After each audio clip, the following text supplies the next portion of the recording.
SUV stands for Sport Utility Vehicle. Over the years, that has meant more sport in off-road, rugged use. However, in the last decade, that definition has changed greatly. Porsche has brought out a Cayenne and a Turbo Cayenne. BMW has the M versions of the X5 and X6. Well, here today on Rumblestrip.NET and 10-Minute Test Drive, we're going to have a look at Ford's version of the sporty SUV. We're having a look at the Explorer Sport.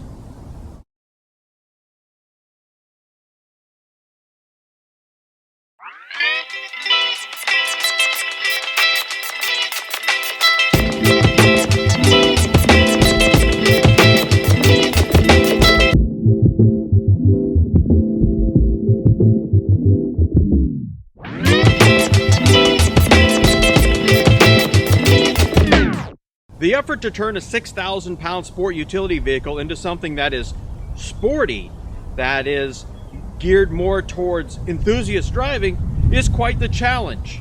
Now, normally the Ford Explorer is a family SUV vehicle designed for bringing 6 and 7 people around and hauling all their cargo. Well, with the sport version of this vehicle, they have the 3.5-liter EcoBoost motor. It's not quite tuned to the full power that you see in the EcoBoost F-150, but close enough. It's a little bit down on horsepower and torque. However, that doesn't mean it's any less fun to drive. In fact, fun to drive is one of the things we can say that this sport version of the Explorer has in spades. We drove the normal version of the Explorer probably a year and a half ago. I'd have to go look at the board to see exactly when that was. It wasn't too long after it came out in this revised form.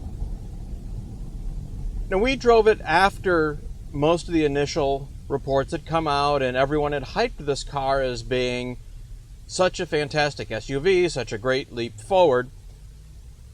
And while we weren't unimpressed with the car, or the vehicle, I guess we should say, we weren't blown away with it seemingly like everyone else was. Maybe those expectations were set so high that nothing could have lived up to that. It's hard to say.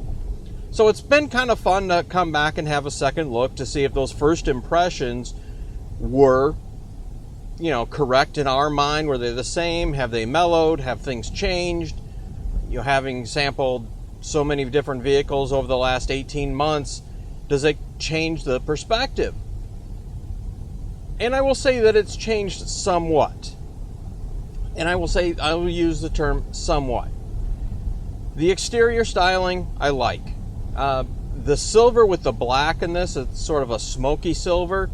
That I dig. This color combination is great on this Explorer. I think it looks very sharp. And the wheels are of a good design. Not great, but they're of a nice design. The black accents on the grille, it all blends very well. The interior, which I think was our main issue the first time, I guess our view has mellowed a little bit on it. It's not bad.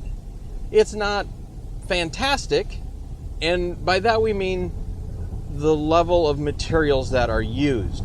The dash it's all soft touch, but it's kind of rubbery, to be honest with you. Now, the reason we will have an issue with that is even in the regular version, let alone in the sport version, this gets to be a pretty expensive vehicle pretty quickly. As we drive this, it's a sport all-wheel drive. It stickers at $46,250. That's a decent chunk of money. In fact, that's more than a decent chunk of money. And I'm not saying I expect leather, high-grade leather everywhere, but in some ways it looks utilitarian. Ford also loves their black interiors. And 10 years ago, I guess, black interiors were the thing to have. But as we advance now, almost, we're in the spring of 2013. As we film this, we're almost into May of 2013. The trend has been for a couple of years to have a much lighter color interior, multiple tones of color of interior, just to give things a higher spec look and feel. Black just feels old and dated already, to be honest with you. But Ford in their high-level trims loves their black interior, and I just don't get it. In fact, in some of their high-level trims, black is the only color you can get for an interior, and if I spend more money, shouldn't I have more choice? But that's an argument for a different day. Most importantly, this is the sport version, so how does it drive? Well, it drives very well. The interior is quiet. It's, it has a very good ride. It's definitely firmer than the standard version, which is a good thing. Not that the other one was wallowy, it just, wasn't confidence-inspiring at any kind of speed or any quick maneuvering. The sport version feels much firmer, much higher quality. Now the steering is still sort of vague and out there, but it gives you a little bit better feedback.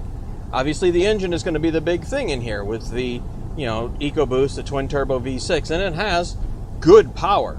As we said in the open, it's not like blow your mind kind of power, although that is available with about $1,000 worth of tuning. As a side note, local here to Metro Detroit, there's a company called Livernois Engineering who do a lot of work for Ford and GM and Chrysler and R&D work. They have developed a tune, an aftermarket tune for this vehicle, which adds 70 horsepower and 115 foot-pounds of torque. Now that I want to drive. Weather here has been a little crappy. It just seems to have, the days where it's nice, it tends to rain, and the days it doesn't rain, it tends to be cold. So while the drag strip is open, there were no good days to go and test the vehicle there to see what the performance actually is in hard numbers. We'll try to do like a 0 to 60 run here, and you can get out your hand timers, and we can figure it out from there. How does this set up against the other sporty SUVs, as we mentioned, your M Series BMW, X5, X6, Porsche Cayenne, other vehicles that try to be sporty in a big, heavy SUV? Well, it doesn't compare because those cars are twice as expensive, essentially. They have better interior, higher levels of interior, more power. But you'd expect if you're spending $80,000 and $90,000 that it should be better than a $45,000, $46,000 vehicle. Will most people be happy with this? I think so. I know some people still have issues with the fact that this is a unibody vehicle, that it doesn't have the towing capacity, that it maybe would have if it was a full-frame vehicle. And to that, well, welcome to 2013. That's just the way it's going to be. You're not going to be able to tow 10,000 pounds with this.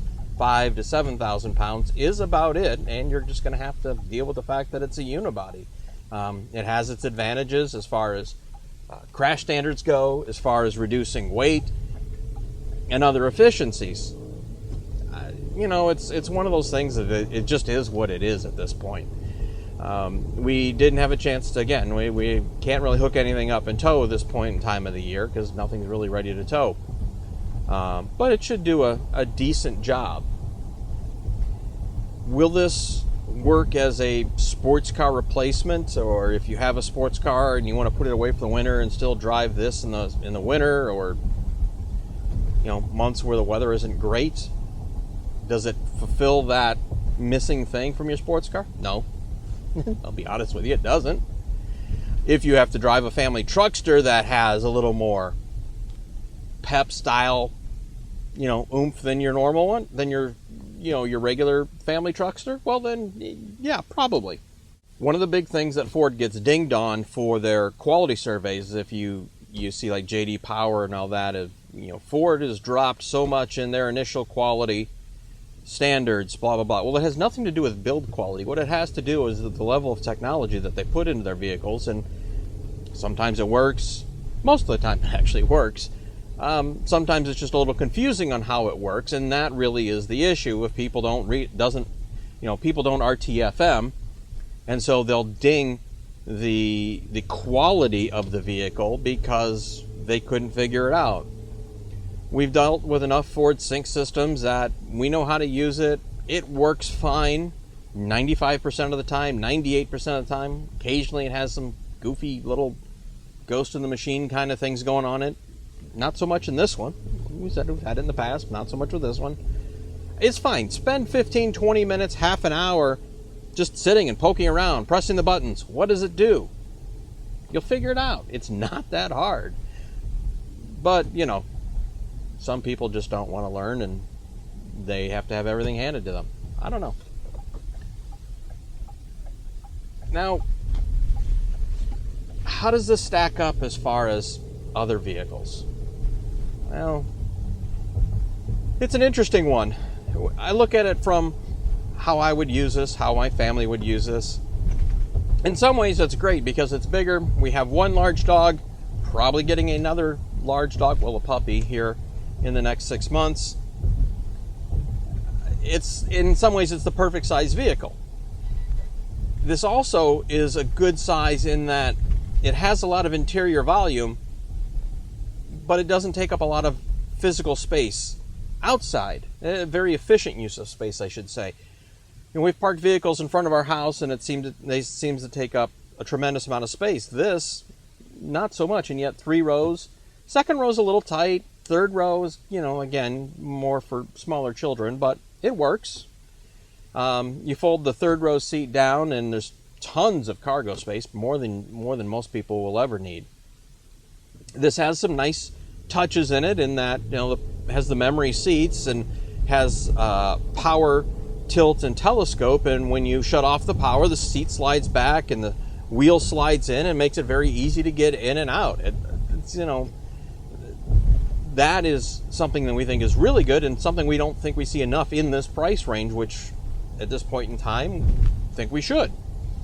Most of the materials in here are nice. It's maybe could use a little more padding on the in the center console, but that's the little small things. This is very, very picky on a couple build quality things, and that's just style. It's a personal taste, and if you're fine with it, you'll be happy with it. All in all, Ford Explorer Sport. To wrap it up, it's good. Hard because it's in a unique niche where the only thing possibly you could test it up against is the Jeep Cherokee SRT8, which is not as big as this vehicle, but is sort of V8 Hemi power, sporty handling and pretension. That's about the closest thing, but they're two different vehicles in my mind. This is one you have to drive to see if you're going to like it. I like it. I don't love it.